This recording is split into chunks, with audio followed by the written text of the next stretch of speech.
వెనుకబడిన వర్గాల మీద ఒక్కొక్క కులంలో ఉన్న వ్యక్తులని ఎలా హింసించారో, ఎలా పైచాచికంగా చంపారో మనం కళ్ళ ముందే చూస్తూ ఉన్నాం. ఎలాంటి వారికైనా సరే అన్యాయం జరిగితే కన్నీళ్ళు వస్తాయి, బాధ కలుగుతుంది.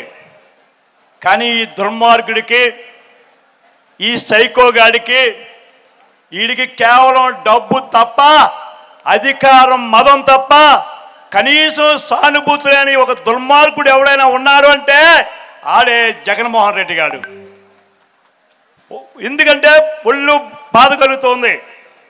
చంద్రబాబు నాయుడు గారి కాలంలో ఇందాక చెప్పాను, దేశానికే మార్గదర్శనం అని చెప్పడానికి కారణం ఇవాళ మనం కొన్ని అనుభవిస్తూ ఉన్నాం. వెనుకబడిన వర్గాలకి కేంద్రంలో క్యాబినెట్లో శాఖే లేదు, వెనుకబడిన వర్గాలకి కార్పొరేషన్ లేదు. ఆ రోజు వాజ్పేయి గారు ముఖ్యమంత్రి ప్రధానమంత్రిగా ఉన్నప్పుడు చంద్రబాబు నాయుడు గారు ఢిల్లీలో కేంద్రంలో ఎన్బీసీ ఓబీసీ పెట్టి, నేషనల్ బీసీ కార్పొరేషన్ పెట్టి, తద్వారా వెనుకబడిన వర్గాలకి అనేక అభివృద్ధి కార్యక్రమాలకి ఆద్యుడు చంద్రబాబు నాయుడు గారు. ఆ రకంగా వెనుకబడిన వర్గాల కోసం ఈ రాష్ట్రంలో కూడా మీరు చూసే ఉంటారు. పార్లమెంటులో ప్రధానంగా వాజ్పేయి గారు ప్రధానమంత్రిగా ఉన్నప్పుడు 34 మంది ఎంపీలుంటే, 10 మంది రాజ్యసభ సభ్యులుంటే దానికి నాయకుడు ఎవర్రా అంటే ఒక వెనుకబడిన వర్గాలు చెందిన ఎర్రనాయుడు గారు నా వేళ పార్లమెంట్లో నిలబెట్టి వెనుకబడిన వర్గాలకి పార్లమెంట్లో మాట్లాడే ప్రాతినిధ్యానికి అవకాశం కల్పించిన మహానుభావుడు చంద్రబాబు నాయుడు గారు. ఇవాళ పార్లమెంట్లో ఎవడండి, పార్లమెంట్ బోర్డు లీడర్ ఎవడండి? విజయసాయి రెడ్డి. లోకసభ నాయకుడు ఎవడండి? మిథున్ రెడ్డి. ఏమైపోయినారు ఇక్కడ ఉన్న బీసీలు? ఆ బట్టలు ఇప్పేసిన ఎవరవుతుందో ఎప్పుడే చెప్పారా ఎంపీ ఏమైపోయాడు? అక్కడ బట్టలు ఇప్పండా, ఇక్కడ గుడ్లు ఇప్పండా, ఏమైపోయాడు? మరి ఇలాంటి పార్లమెంట్లో కూడా మన బీసీలకు ప్రాతినిధ్యం వహించకుండా చేసిన ఈయన ఈ మధ్య ఒక బస్సు పెట్టాడండి, సాధకారిక బస్సు. ఆ బస్సు మా జిల్లాలో రోడ్లు బాగలేక బస్సు ఆగిపోయింది. బస్సులో కూర్చుంది ఎవర్రా అంటే సుబ్బారెడ్డి, విజయసాయి రెడ్డి. బస్సు తోసింది ఎవర్రా అంటే బస్తా సత్యనారాయణ, గుడివాడ అమర్నాథ్, సీదు అప్పలరాజు. మనం ఎందుకున్నారా అంటే ఈ గవర్నమెంట్లో వాళ్ళ బస్సులు తోయడానికి, వాళ్ళ పల్లకీలు మోయడానికి. అందుకే మనం ఆలోచన చేయాలా. ఎన్టీ రామారావు గారు వచ్చిన తర్వాత వెనుకబడిన వర్గాలు కాలరెత్తుకున్నారంటే దానికి కారణం మన ఆద్యుడు ఎన్టీ రామారావు గారు. ఆనవాయితీని కొనసాగిస్తూ మనం చూస్తున్నాం. గ్రామీణ వాతావరణంలో చాలా అనగబడిన వర్గాలు ఉన్నాయి. ఉప్పర, లేకపోతే గంగిరెడ్ల, లేకపోతే ఈ రకంగా చాలా కులాల్లో ఎవరో గుర్తించలేదు. ఒకనొక రోజుల్లో వాళ్ళకి సర్వేలో లేరు.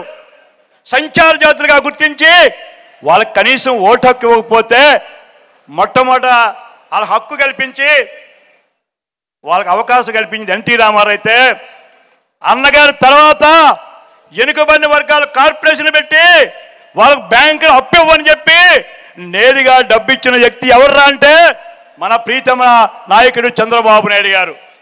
ఆ రకంగా వెనుకబడిన వర్గాలని గుర్తిస్తూ ఉంటే వీళ్ళు చెప్తున్నారు, అల్లూరి సీతారాం సినిమాలో చెప్తారు, మా భారతీయులకు ఏం చేశారు అడుగుతారు. మన భారతీయులు రోజుల ఫరుడిని వాళ్ళు అంటారు, రోజుల ఫరుడు మా ఇంట్లో బట్టలు ఉతికేవాడు భారతీయుడు, మా గుమ్మాలు తుడిచేవాడు భారతీయుడు, మాకు వంట చేసేవాడు భారతీయుడు, మా పాయకాలు తుట్టేవాడు భారతీయుడు అని చెప్తాడు. ఇప్పుడు జగన్మోహన్ రెడ్డి మీరు అయితే ఎవరురా మీ బీసీలు అంటే మా సజ్జల రామకృష్ణ గుమస్తా కూడా బీసీయే, మా సుబ్బారెడ్డి పిఏ కూడా గుమస్తా, ఈ రకంగా మా వేమారెడ్డి గారు అన్న డ్రైవర్ కూడా బీసీయే, లేకపోతే మా విజయసాయి రెడ్డి గారు అన్న డ్రైవర్ కూడా బీసీ అని చెప్పి వెనుకబడిన వర్గాలని అనగదొక్కుతున్న దుర్మార్గుడు ఈ జగన్మోహన్ రెడ్డి. అందుకే మనం చాలామంది అడుగుతున్నారు, మన బీసీలు దేనికి రాజ్యాంగ హక్కు మనకి? ఒక రజకుడిని, ఒక రజక మహిళ తల్లిని, ముని రాజమ్మని కాళహస్తిలో అన్యాయంగా చంపినటువంటి కిరాతక ప్రభుత్వం అక్కడున్న బియ్యపు మధుసూదన్ రెడ్డి కాదా అని అడుగుతున్నా. ఒక వెనుకబడిన వర్గాలు చెందిన శ్రీకాకుళంలో ఉన్న మా బీసీలు సారు జైల్లో ఉంటే బాధతో వ్యధతో శ్రీకాకుళం నుంచి సైకిల్ మీద వెళ్తూ ఉంటే ఈ పొడంగిగాడు అన్ని శాఖలకు ఆడే మైండ్లన్నీ మింగేస్తున్న ఆ పెద్దిరెడ్డి రామచంద్రారెడ్డి బట్టలిప్పి కొడితే ఏమైంది? ఈ బీసీ ఈ జగన్మోహన్ రెడ్డి పాలనలో ఉన్న బీసీ శాసనసభ్యులు బీసీ మంత్రులు అడుగుతున్నాను వేళ.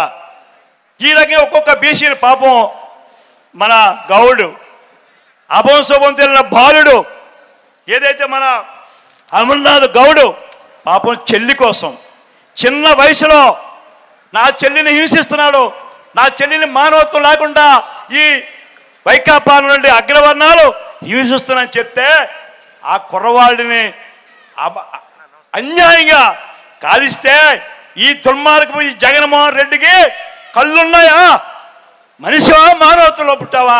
ఓ జగన్మోహన్ రెడ్డి అడుగుతున్నా.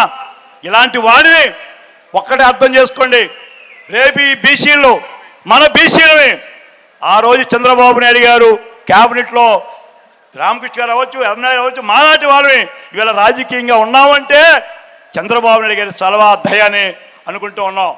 ఇదే కాదు, సామాజిక ఆర్థికంగా కూడా మనం పైకి రావాలంటే, రాజకీయంగా ఎదగాలన్నా, ఆర్థికంగా మనం బలోపేతం కావాలంటే తిరిగి మళ్ళా ఒక పట్టుదలగా సాధకారి కమిటీలు ఉన్నాయి.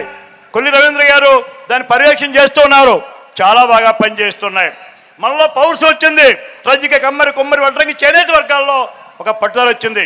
దయించి మనం గ్రామాలు పోవాలి, మన కులాల దగ్గరికి వెళ్ళాలి, మనం కులం జరిగిన అన్యాయాన్ని చెప్పాలా. చంద్రబాబు ఇచ్చిన బడ్జెట్ ఎంత, మన కార్పొరేషన్కి ఏ రకమైన స్కీమ్స్ ఇచ్చాం, ఎలాగ ఆదరణలు పనిముట్లు పొంది ఆధునికమైనటువంటి వృత్తిని మనం చేస్తూ ఉన్నాం. అవన్నీ మనం చెప్పకపోతే రేపు దుర్మార్గుడు వస్తే మనకి గొడ్డలు ఉండదు, చేనే మగ్గ ఉండదు. అందుచేత ఆలోచన చేసుకొని ఈ సాధక ఈ మీటింగ్ అయిన తర్వాత మన అధినాయకుడు సందేశం అయిన తర్వాత మనం ప్రతి గ్రామం వెళ్ళి మన కులాలతో కలిసి కుల సమీకరణ చేసుకొని తిరిగి ఈ దుర్మార్గుడిని, ఈ నరహంతకుడిని, ఈ కీచకుడిని, ఈ క్షాదీష్ని పూర్తిగా మళ్ళా సంచులు కూడా జైలు కాదు కదా, తిహారీ జైల్లో పెట్టిన ఈ దుర్మార్గుడికి అంత వందించే వరకు ఇది భూమిలో పాతిన ప్రమాదం అయ్యాడు.